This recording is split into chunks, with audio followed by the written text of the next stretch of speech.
Hello ladies and gentlemen and movie lovers of all kind, and welcome back to the channel. As always, I am your host Brett Murphy, and for today's video I have another brand new movie review for you all. And I am going to be discussing Disney and Pixar's Lightyear. So first things first, you might already be able to tell my voice is a little messed up. Yes, that is because somehow I have gotten another cold or virus of some sort. This is the second time in 3 weeks and it is becoming a major pain in the butt. But I did promise you all in my YouTube community section, which by the way is a great way to find updates about the channel, that I would be getting my Lightyear content out at some point over this weekend. So I'm going to try and power through this, get my review out, and my Toy Story ranking for you all. So first things first, what is Lightyear? Because there seems to be a bit of confusion on what this movie actually is. So no, it isn't some kind of origin story or spin-off about Buzz Lightyear the toy. Instead, this is the movie that exists in the Toy Story universe that spawned the toy. Like it says in the opening, this is the movie that Andy, the main human character in the Toy Story trilogy, saw in theaters when he was a kid that made him fall in love with the character before getting the toy for his birthday, which kicked off the events of the first movie. I know it's a little weird trying to explain this, but yes, we are effectively watching a movie that exists within a movie universe. Regardless, I thought it was a pretty cool idea, but the big question is, does it pay off?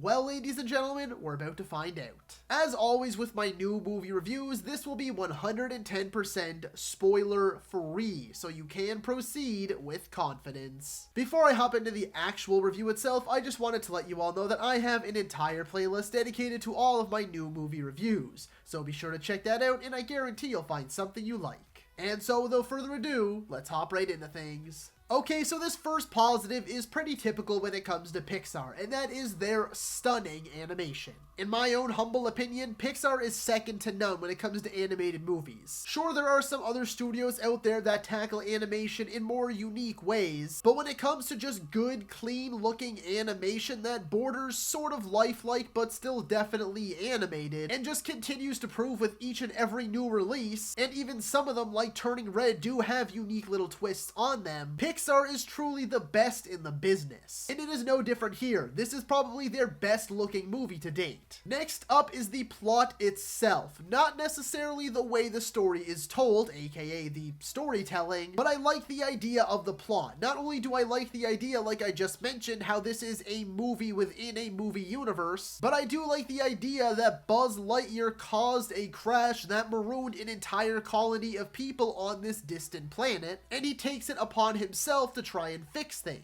I really like that idea and the way they kind of handle the way hyperspeed works and things like that, and the way this planet works and the way our villain shows up and all these other things. I really do enjoy all of that. Next is the voice cast, because everyone in the voice cast was phenomenal. Chris Evans, of course, plays the titular Buzz Lightyear, and in all honesty, I personally don't see the big deal at all for him taking on the character. The way I see it, Tim Allen is the toy version, and Chris Evans is playing the real life or movie within a movie version. And I really don't get some of the backlash here. No one kicked up a big stink when Patrick Warburton took on the role of Buzz Lightyear in the TV series Buzz Lightyear of Star Command for 62 episodes. But for some reason, it's not cool for Chris Evans to play this different version of the character. Either way, I think he absolutely crushed it and was a perfect fit. On top of that though, the rest of the voice cast, who I won't name off everyone, also did excellent. Like Keke Palmer, Peter Sohn, Taika Waititi, Dale Soules, Uzo Aduba, and James Brolin. Of course there are others in here, but I don't have time to name off everyone. Regardless though, I still stand by that everyone did a great job because I really don't think there was a single weak link. Next, on top of the voice cast, I thought all of the characters were awesome. Buzz Lightyear, of course, is almost exactly as you remember him from that first Toy Story movie. Very arrogant and self-centered and thinks he can do it all and knows it all. Then you have Buzz's longtime best friend and fellow space ranger, Alicia Hawthorne, and her granddaughter, Izzy Hawthorne, and a ragtag crew including Mo Morrison and Darby Steele.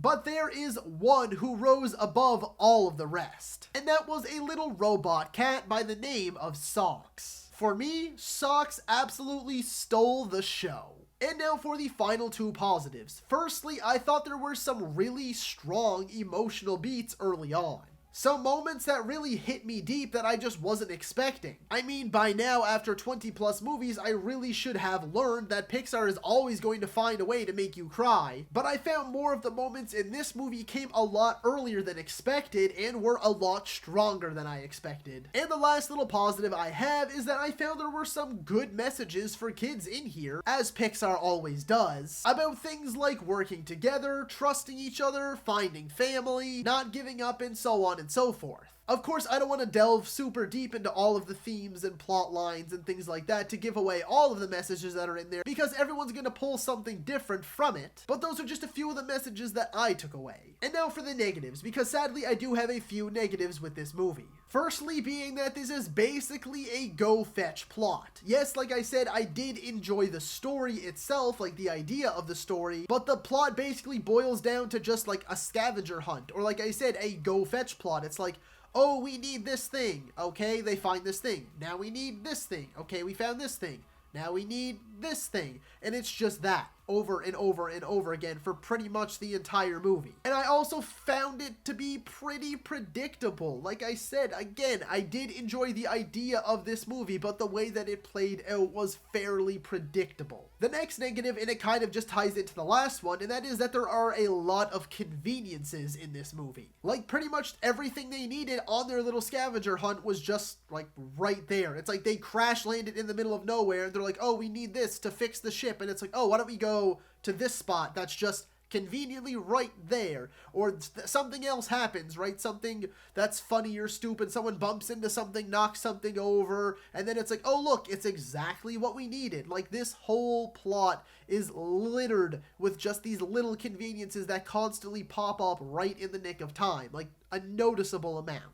I also found there was just a little too much slapstick in this. Slapstick being that style of comedy, if you don't know, where people just bump into each other, knock things over, and are just constantly clumsy and almost borderline idiotic, you know, kind of just the stupid funny. More physical comedy. Because almost every single scene in this movie, especially in the second half, had someone knocking something over, breaking something, tripping on something or someone, or causing some kind of ruckus, or just doing something that no normal thinking human would do. It's fine every once in a while as a bit of comedic relief, and I'm sure the kids are going to love it, but it is pretty much non-stop in this movie. And by the end, I did find it to be kind of annoying. And my last negative, and it's one that I am very, very heartbroken to bring to you all, and it's not a spoiler because you see them in the trailer. Zurg is the villain of this movie, just like he is to the Buzz Lightyear toy. And I felt that Zurg was sadly very underwhelming. He's more heard of than seen, and when he is seen, he really just doesn't do that much. I don't really know where they got this whole Emperor Zurg thing for the toy and stuff, but I just did not get that vibe, and I found him to be a very underwhelming villain in this movie. At the end of the day though, just like most reviews have been for this movie so far, I was fairly mixed on Lightyear. A lot more mixed than I wanted to be. The original Toy Story being my favorite Pixar movie of all time, I had really high hopes going into this one. And even though there is a lot to love in this movie, like there is with every Pixar movie, there are also plenty of negatives that really bogged it down. So although I don't think it's a bad movie by any means, and certainly doesn't deserve the stupid review bombing that it's getting, I definitely do think it is one of Pixar's weaker offerings. And so, I am going to be giving Lightyear a 7 out of 10. So that is all for today's video, folks. Be sure to let me know down in the comments if you agree or disagree with my review. While you're at it, feel free to let me know what you would score Lightyear out of 10. If you enjoyed that video, be sure to hit that thumbs up button. And if you'd like to see more content, consider subscribing to my channel and ringing that little bell icon. That way you can be notified about all of my latest uploads. And as always, stay safe. Thank you so much for watching. And that's a wrap. Hey you, yeah you, if you made it this far, just know I appreciate you, and while you're here, consider hitting that subscribe button.